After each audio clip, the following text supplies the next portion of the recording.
ng'omupiira ogw'akamalirizo tegunnabaawo wakusooka omupiira ogw'okulwana ekifo ekyokusatu wakati wa Nkumba University ne Makerere University ku ssaawa 8 ez'akawungeezi.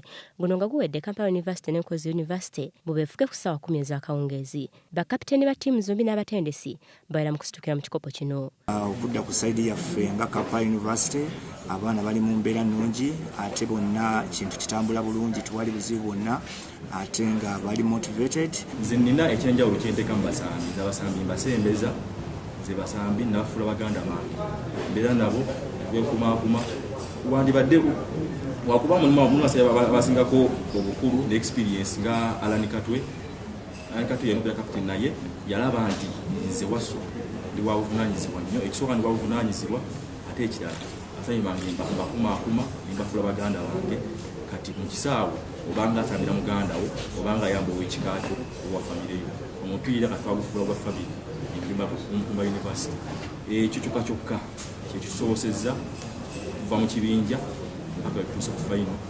Makerere University Business School MUBS yasitukira mu kikopo ky'omwaka oguwedde oluvannyuma lw'okuttula Nkumba goolo 4 kwa Olivia Nakate, WBS TV.